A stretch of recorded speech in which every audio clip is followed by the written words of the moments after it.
What is the deepest position group on the Minnesota Vikings? Well, I got a candidate for you today. Let's talk about it.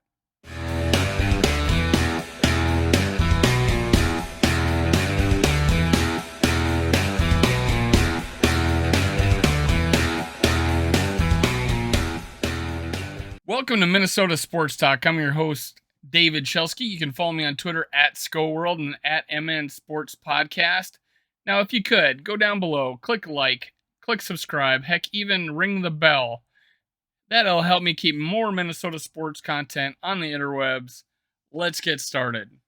In my opening, I hinted on the fact that I might be talking about the deepest position group on the Minnesota Vikings.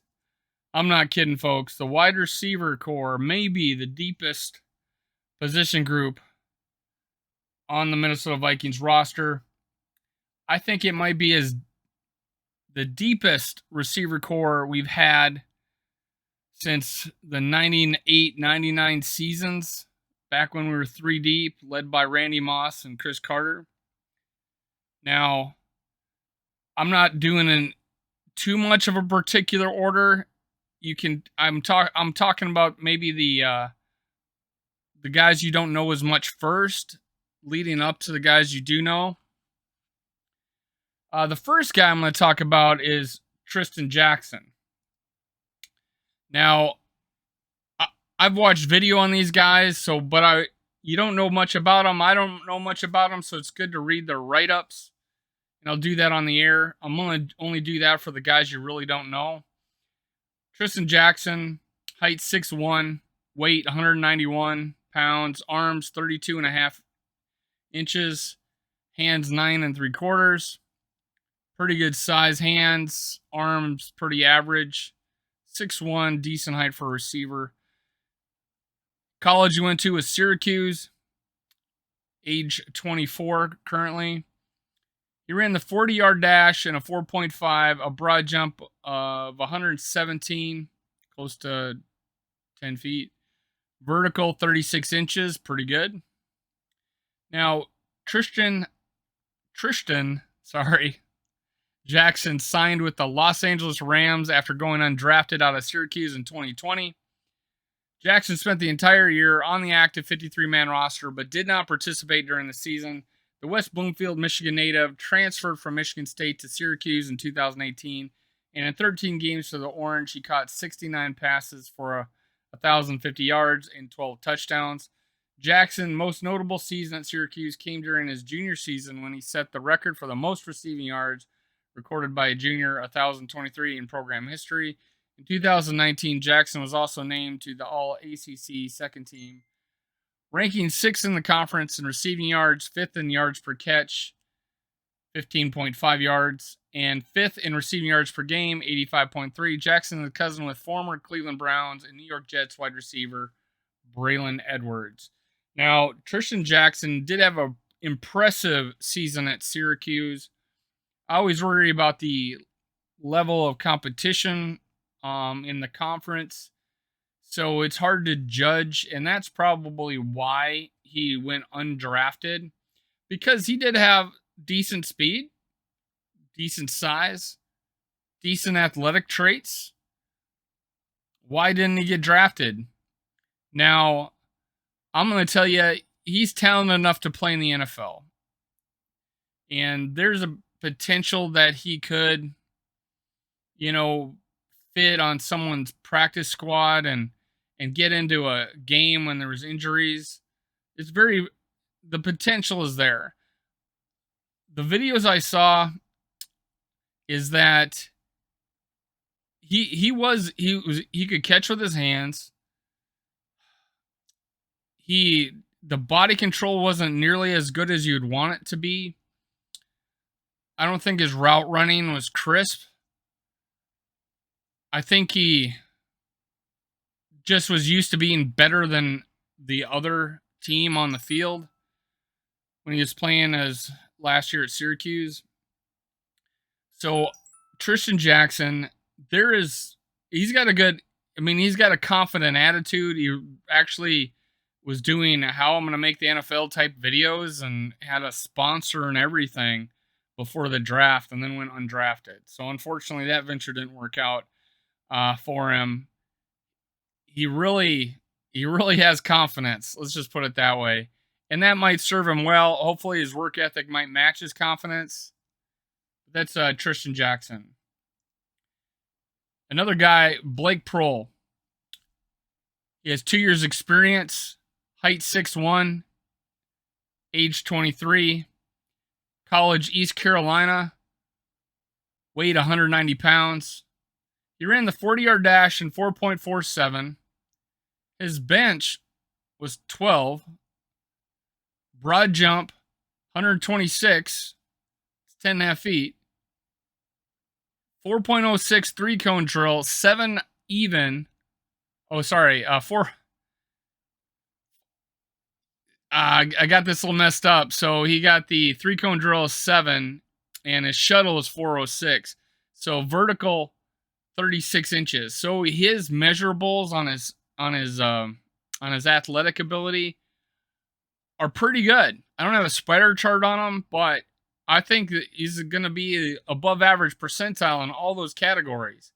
Honestly, including the bench. How many receivers do you know go compete on the bench at the combine? Probably guys that played for smaller schools, and he did play for East Carolina.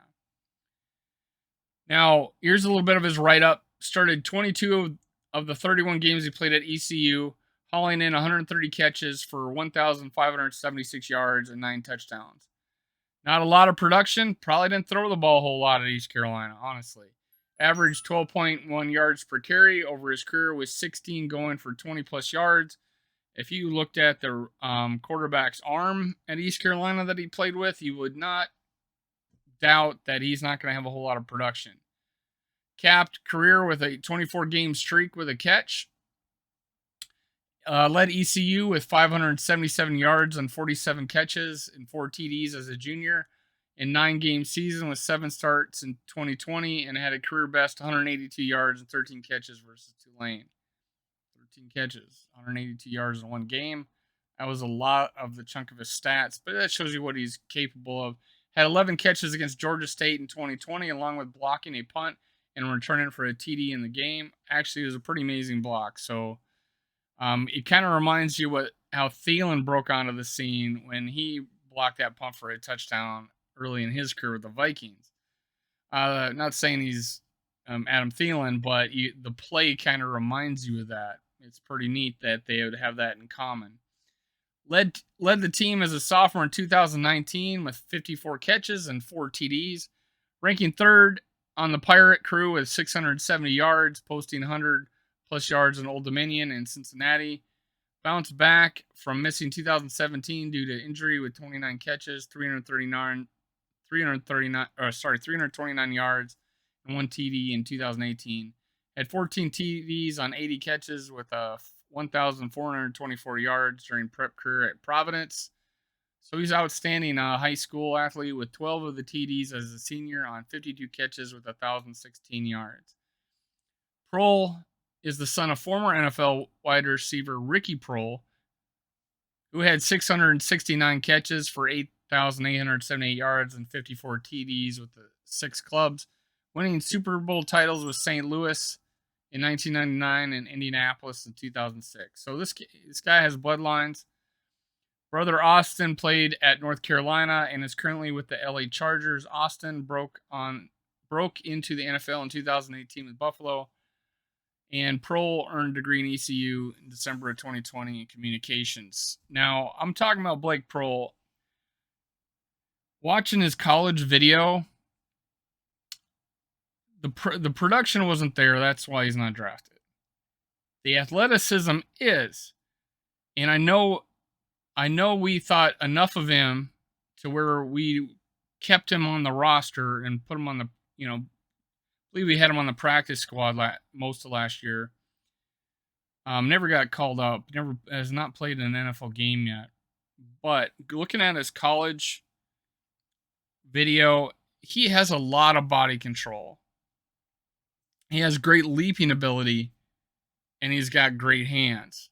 Well, he's got 30 inch vertical, but you can tell that it shows. He uses that to his ability. He's made several in college, several spectacular catches.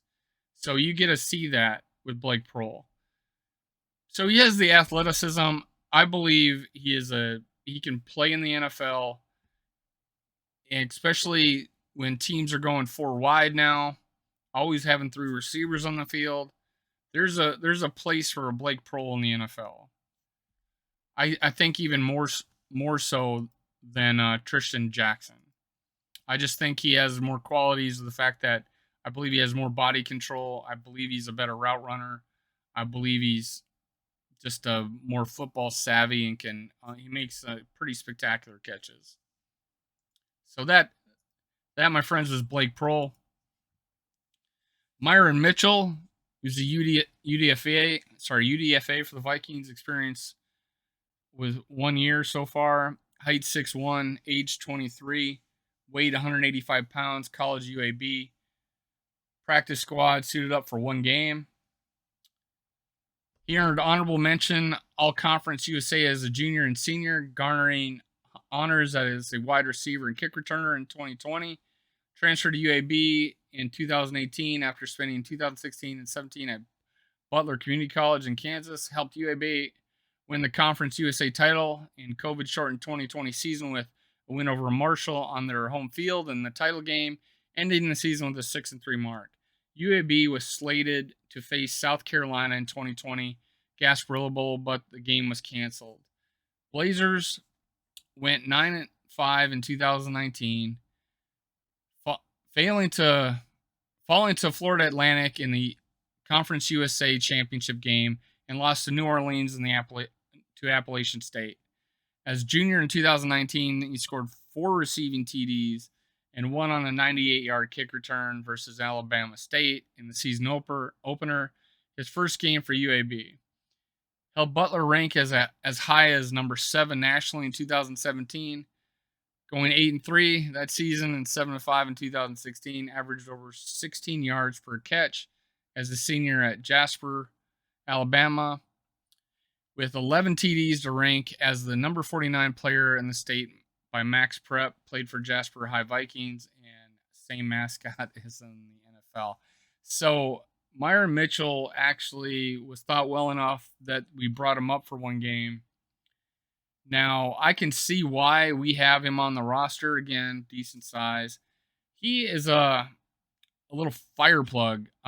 He's not little, he's 6'1", but he's a pretty fire plug, very active. I believe he runs good routes, much like Proehl does. I think he utilizes in the slot fast enough for the outside. Uses his hands. It is amazing that he got a lot of 50-50 balls. Yet I see video of him coming down with the ball in crowds, which is, you wouldn't think that, but honestly, he, amazing. I'm not saying amazing, but the videos I saw of him coming down with balls in crowds led me to believe that I can see why the Vikings kept him around and even gave him a shot, even though I think he only saw the field on a couple of snaps, if at all. It showed his, I don't know, I can't tell you how many plays. Couldn't tell by how, what they said about as far as his playing time percentage was. It was like 2%. So in that game, so it was not much to talk about. But there is an opportunity to make this team on special teams as a punt returner, especially. Kick returner Kenyon Nwangu may have that down pat right now. Who knows? But if we need someone to fill in a tight spot, I believe a Myron Mitchell might be valuable enough that they will keep him on the try to keep him on the practice squad again. He'll have every opportunity in the preseason, but the starters don't play that much anymore with the 3 games. So Myron Mitchell will probably be getting a lot of playing time. You'll get to see what he can do. Now, Thomas Hennigan is another receiver experience. He's a rookie, so UDFA. Height 6'1", age 23, weight 210 pounds, college Appalachian State. Now, this is just looking at game tape, at Appalachian State, it has to be the level of competition because he looked dominant playing for Appalachian State, but his measurables did not come out well. I was watching the Twins game. It just came on in my ear. So I just muted it. So his 40 time is a 4.71. Vertical jump, 33 inches. Broad jump, 9.5 feet. 20-yard shuttle, 4.28. Cone drill, 7.21. Arm length, 31 inches.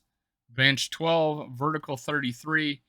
So of the receivers that I've talked about so far, he has the least of the athletic ability. However, he is a 210-pound receiver. Might be a little heavier than that. I think that if he was able to thin up a little bit, it would improve his speed because he's a football player. If you look at him, he is a football player. He's a very cocky football player. I think he's probably got used to dominating in high school, and then he goes to Appalachian State playing small college, and he dominated there. So he's fun to watch. If you like football and you can appreciate football, out of the players I just mentioned, his was the most fun to watch. But again, being realistic, the competition wasn't there. Now, here's a little write-up for him. College stats: set school record for career catches, 242. It's impressive and ranks second in Mountaineer history for receiving yards, 3,124, and fourth in receiving touchdowns, 23. Set FBS record of 65 games started and tied for school record of 66 games played, thanks to eligibility extended by the NCAA to super seniors. I'm starting to understand that you can play 5 years of college now. Returned 22 kickoffs, a total of 464 yards, 21.1 average. Not the greatest there. Returned 64 punts, a total of 487 yards, 1 touchdown. Snagged an interception in 2018 when used as a defensive back during a Hail Mary attempt by Troy. Now, I like Thomas Hennigan. He's a long shot, very big long shot to make the team, even to make the practice squad. But his height's there. He's a different player. Kind of reminds me of Jordy Nelson, maybe a little shorter. Obviously, not as fast, not as good, not as big, great at hands, not as good at route running. But looking at him reminds me a little bit of Jordy Nelson. I know you've seen Jordy Nelson play if you're a Vikings fan because he was with the Packers. But I'm not comparing him talent-wise, just looking at him. It would be like if, Jordy Nelson played in the played for Appalachian State. He would cream those guys. Even worse than Thomas Hennigan would. But that's what he looks like when he's playing a weaker competition. That reminds me of when we drafted that German receiver in the 5th round a few years back, and he didn't do anything in the league, but when you saw him play, he looked like Randy Moss in the German league. He was crazy. He looked crazy productive. And that's when you're looking at Thomas Hennigan, and he's playing for Appalachian State. He looks like a man among boys playing there. Dan Chisena, don't need to talk a whole lot about him. You know his story. He was a college sprinter, decided to go out for the football team, was on their reserve practice team, made the team, ended up playing a lot of special teams, didn't play a lot of snaps. He's had 3 years of experience. His height is 6'3", age 25. He's weight 203 pounds. Played at Penn State. He ran a 40 time of 4.32. Now, he's going to have every opportunity to make the team too. I think it's a little more difficult this year because it is very possible that we need as many receivers on the field as we can. So if we keep 6 receivers, which I think we will, I think the news that came out that we were going to try to go more up-tempo, and if you've watched Minnesota Vikings games, and when we decided to go up-tempo with Kirk Cousins, we moved the ball down the field, And if we're going to do that for like a whole game or a whole half or just sporadically, 5 to 6 drives a game, we're going to need more receivers. But that also means we're going to need ones that can catch the ball. Now, Dan Chisena is a little lacking in that. He doesn't have a whole lot of tape to look at to see him catching a ball. I don't know if I've ever seen him catch a ball, but I could go look. But Dan Chisena is, his first year in special teams. He made a name for himself. He's still good at it. He's our gunner. He's fast as hell. He's big, which gives him that advantage of bringing ball carriers down when they on special teams. So I like Dan Chisena, but is there a place for him on this team with our new outlook on offense? We'll see. And it kind of depends on if Dalvin Cook plays a lot outside in bunch formations, which he's starting to line up as, that we maybe only need 5 receivers and a Chisena. So there's some thought there. We'll see. Now, Bisi Johnson, you heard his story. He was a 7th round draft pick. It's his 4th year this year. It's his contract year. He 2020, he started out as our second receiver over Justin Jefferson. I was screaming to get Justin Jefferson in there. Bisi Johnson can be our 3rd receiver. Finally, I got listened to. Yeah, they listened to me. But anyways, we Justin Jefferson took off. So did our offense. We still had a horrible season because our defense couldn't stop anybody. But Bisi Johnson was coming into. It wasn't going to be. He's probably going to be our 3rd receiver coming into 2021. And him getting injured in Kansas on the Kansas City preseason game led to KJ Osborne getting his opportunity to break out. Bisi Johnson is back, recovered. He is a solid football player. I personally feel like he makes the team, but he has a, and I think they have all the confidence in him. And Kirk Cousins in his last interview talked about Bisi Johnson and how much he respects him as a receiver. So I think he's got a good inside track on making the team. He just got to prove himself. This is a deep receiver core. A lot of opportunity. Now, my last video was on Jalen Nailor. So watch that video and you'll get my complete breakdown of Jalen Nailor. Here's a little tidbit. Michigan State. And he balled out for Michigan State, man. My comp to him is I thought he played a lot like Golden Tate. If you remember Diggs coming in from Maryland, he had a lot of injuries throughout his career, so there wasn't a lot of production. I think he was all conference as a kick returner, Stephon Diggs. And he played well in spurts when he wasn't injured. And you could see the talent, but he was pretty explosive. Great hands, great route running, speed. Fell to the 5th round. We got a steal when we got Diggs. We didn't start him. We didn't even have him on the game day roster. I think until like week 3 or something his rookie year.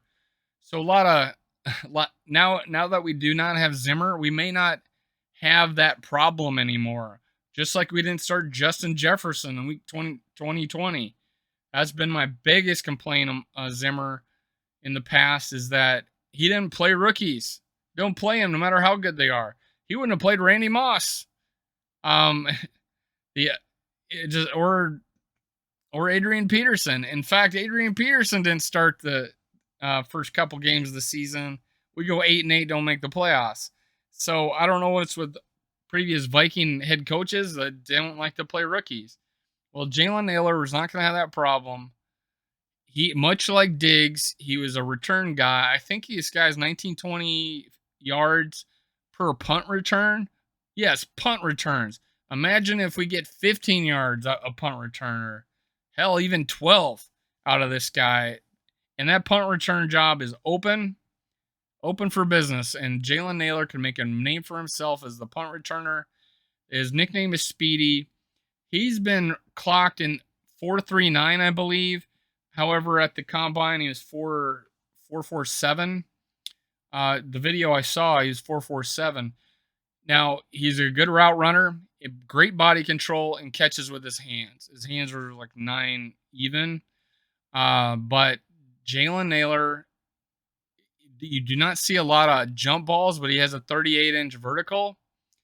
Again, I'm talking more than I thought I would about Jalen Nailor. I like him that much. I called him my live video on Sunday that I haven't been able to post yet. I went live with a Purple Pocket podcast, and I talked about Jalen Nailor being my steal of the Minnesota Vikings, picked in the 6th round. So go look at him. Just go look on the video. You'll fall in love with him like I did, hopefully. Jalen Nailor out of Michigan State, wide receiver. Ihmir Smith-Marsette, experience 2 years, height 6'1", age 22, weight 185, college Iowa, 40 yards, 40-yard dash 4.43, jumping, broad jump 124, so 10 and like a third. Shuttle 410, pretty good. 3 cones, 7 even. Vertical 37 inches. Last year, he recorded 5 receptions for 116 yards, 23.2 yards per catch. Wow. Averaged 2 TDs. So most of that came in the last game against the Bears, if you remember. Yeah, he played an amazing game. He was the biggest reason we came back and won that game. He got a chance to shine. I think he's got every chance, and I'll talk about who I think does what at the end of this, but I'm looking for Ihmir Smith-Marsette, obviously, to make the team and to play a lot, especially since we go in 11 personnel most likely, where we'll have 3 receivers on the field all the time, and even go to 4 and just do various things, putting guys in motion. I think Smith-Marsette can play outside. He has special teams ability. He was very good at kick returns. You don't see him much at punt returns, but he'll get every opportunity to compete at special teams. But I think Ihmir Smith-Marsette has got a solid spot on the team, and I think it's been written that the Vikings didn't feel like they needed to draft a receiver so high. I've talked about Jameson Williams so much. Did a whole video on college receivers saying, hey, it's on certain college receivers, it would have been a potential pick at 12. And what do you know? He was picked at 12, but he went to the Lions. I had figured we would trade out anyways, and we wouldn't be able to get him, or he wouldn't even get to us. But that was what I thought of Jameson Williams. But the Vikings, I believe, thought so much of Ihmir Smith-Marsette that they didn't worry about drafting a receiver high. They didn't want to waste the capital on that because they felt like they got a budding star waiting to happen that our previous coaching staff didn't even bother to tap in. This is college, named Big Ten Rogers Dwight Return Specialist of the Year in 2018 and first team All Big Ten Return Specialist by the media. Scored on a 98 and 95-yard kick return during his Iowa career. Off the field, he majored in sports recreation management, interested in helping charities and benefit the homeless. You won't hear a whole lot about his college production, but his highlight videos are amazing. He is a very good player. He's fast, athletic, catches with his hands. He's a deep threat. I think he can play the slot. I like the fact that most of our receivers are above 6'1", except for Jalen Nailor. He's only 5'11". But Ihmir Smith-Marsette, big-time player for us this coming year. KJ Osborne, obviously, is our breakout season. Had an absolutely dismal rookie year, but he was on the team. He proved himself in camp, and they gave him the opportunity, and he was outstanding and became our 3rd receiver. I think he had over 600 yards. So enough said about KJ Osborne. He's a lock. Great player. Adam Thielen, hopefully coming off of a little bit of an injury-plagued season. We'd love to see him stay healthy, man. He has the hands. He's route running. He's He's always open. This man is always open. I thought the same about Diggs. Those two guys were amazing. Another guy that never got to see the field until like year 3. And the only reason he did is because Stefon Diggs finally came back or finally got to get on the field, had a couple 100-yard games in a row, and then he gets hurt, and Adam Thielen takes his place. And what do you know? Adam Thielen had 100 yards. Then we finally had the duo of Diggs and Thielen. And, obviously we went to the NFC title game 2017. But who knows if Adam Thielen would ever happen, man, if Diggs didn't get hurt. But that's Adam Thielen. Obviously, love the guy. One of my favorite all-time Vikings. I just want to see the guy retire a Viking with a ring, man. Adam Thielen. And obviously, the number one guy, the guy I say who's going to be the best receiver on the Vikings, obviously, or I'd be stupid, is Justin Jefferson. Just man has it all. I hope it. He was like the main show at the Pro Bowl. Everybody was. He's got a world craze of the gritty. Everybody's doing it. They were doing it at the Pro Bowl. TikToks, you see that all the time. Just everywhere is the gritty. He's a trendsetter. He's looking really flashy with the diamond crusted grill that he's got now. I hope none of this is going to his head. I don't think it will. I think he wants to be great. The only issue we have is guys like Christian Kirk getting 20 million, Diggs getting 25. All these guys are going to get paid 25 million or more, and that's a year from now. Justin Jefferson is in his 3rd year. You're able to extend a contract after year 3. So Justin Jefferson, he'll be getting paid. I am so worried about, if we have to pay him $30 million, let's say $30 million. I don't doubt that he's going to command that after this year. And we're paying, and the cap hit next year for Cousins is 40. Let's say we work Justin Jefferson's contract to be 20 million next year for the cap hit, because we'll probably give him a signing bonus, which we can divert over future years. Let's say we get his cap hit to 20 million next year after he gets an extension. We got Kirk Cousins at 40 on the cap hit. We'd have Justin Jefferson at 20, so that's 60. Adam Thielen at 19 next year, or 20. I forget what it is specifically, but I know it's around 19. So that's 80. So we get 80 million on 3 offensive players, man. Not to mention other guys, Irv Smith Jr. that we're going to have to pay. Daniil Hunter's still not happy with his contract. That's a lot of money. I think it's important that we did invest in Leighton Nailor.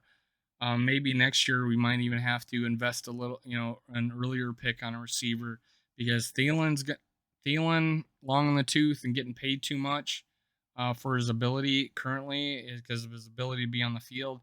He'd be making, he'd be worth every penny if he's able to play more games. Justin Jefferson, just they might be out of our reach. Who knows? It all depends on what we do with Cousins, what we do with extensions with Neil Hunter. Is Harrison Smith going to be on the team? All these questions will be answered and thought out, but I really worry about Justin Jefferson being a Viking for more than 3 years. I hope so. My fan in me says I want him to go to the Hall of Fame as a Minnesota Viking. It really hurt when Diggs left, man. It really did. He wanted to go. I don't think Justin Jefferson wants to go. But there's a guy there, his old quarterbacks in Cincinnati and his old running mates in Cincinnati. So there'd be a lot, and they just went to the Super Bowl and lost, and unfortunately for them. But I'm sure he sees what's going on over there and is saying, "Hey, I could go play for them, and I could go play for a long time with the same quarterback," because with his 3rd year, it'll be his 3rd year this year.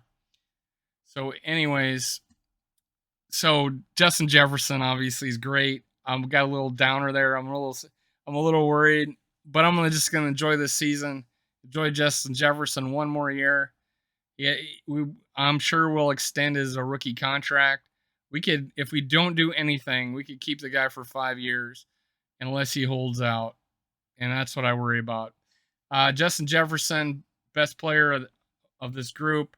Breakout year, I'm giving Ihmir Smith-Marsette. I think he'll be our fourth receiver, but he'll be on the field a lot. So it would not shock me that, you know, Justin Jefferson dominates with 1,500 yards if he stays healthy. Um, I'm going to give Adam Thielen like 800 yards. I wouldn't think KJ Osborne could surpass Adam Thielen just because of younger playing time, staying healthy, very potential. We could have one of those guys break out. I think most likely Adam Thielen would be the most likely to get 1,000 yards than KJ Osborne. But so after those three guys, there's going to be a guy getting 500, 600 yards, 40, like 40 to 50 catches. And I believe that's going to be Ihmir Smith-Marsette. My dark horse to make the team, you probably thought that already, is Jalen Nailor. I think he's going to come in, make the team as a rookie. Will he suit up every game? Maybe not. But I don't think he's going to be on the practice squad. I think he's going to be on the 53 and may occasionally not be on the practice squad. I think it depends on the game plan, and that's why I think Dan Chisena might be kept on the practice squad if he doesn't make the team. And that leads me to this player to not make the team that was on it last year, and I'm saying Dan Chisena, just because of our up-tempo offense they're talking about, going 4 wide at receiver. That's a disaster for Dan Chisena. I don't see him being a reliable receiver. They could probably just leave him wide open. Who knows? But Dan Chisena is unfortunately the guy I think that was out of the group that made the team will not make the team next year. But so Justin Jefferson, I think, makes the team, obviously. Adam Thielen makes the team. KJ Osborne. Those are our top 3 receivers. Ihmir Smith-Marsette's number 4. Jalen Nailor edges out Bisi Johnson's as our number 5, but I do think Bisi Johnson makes the team. I think that's our top 6. Those two may be interchangeable. They may go with Bisi because of his experience in the league over Jalen Nailor, but I'm saying Jalen Nailor is better, and that's why I got him a spot more. Do I think Jalen Nailor is better than Ihmir Smith-Marsette? I think they're pretty close. I think Ihmir Smith-Marsette edges them out, but that's why I think we're having the deepest receiving core since the late 90s, is because I think we're going to have 5, 6 guys we can trust. If our 6th guy used to be our number 2, we got a deep receiving core. Is it the best in the league? Potentially, because Adam Thielen and Justin Jefferson. I think it could still be one of the best in the league without Thielen and just Justin Jefferson. There's going to be a lot of talent on this team. A lot of good receivers that got good hands, run good routes, are explosive. I think we're going to solve all our special team issues on kick and punt return. We've already nailed down the kick return. I think punt return might be. I think we got good competition for that because of this class. Now, after I look at all the positions, I'll tell you if this is the deepest one. But right now, it's in the lead. It's my first video of it. So they're in the lead for the deepest position group on the Minnesota Vikings. Now, that's it. That's Minnesota Sports Talk. I'm going to have a live show tomorrow over on Purple Podcast. Again, the Purple Pocket Podcast. Okay, the Purple Pocket Podcast. We're going Skull Live over there at 8 o'clock Eastern Time, 7 o'clock Central tomorrow night. Now, again, this is Minnesota Sports Talk. I'm your host, David Shelsky. You can follow me on Twitter at SkullWorld, at MN Sports Podcast. Talk to you later, man. Go Skull Vikings. Let's go, receivers. Have a great day.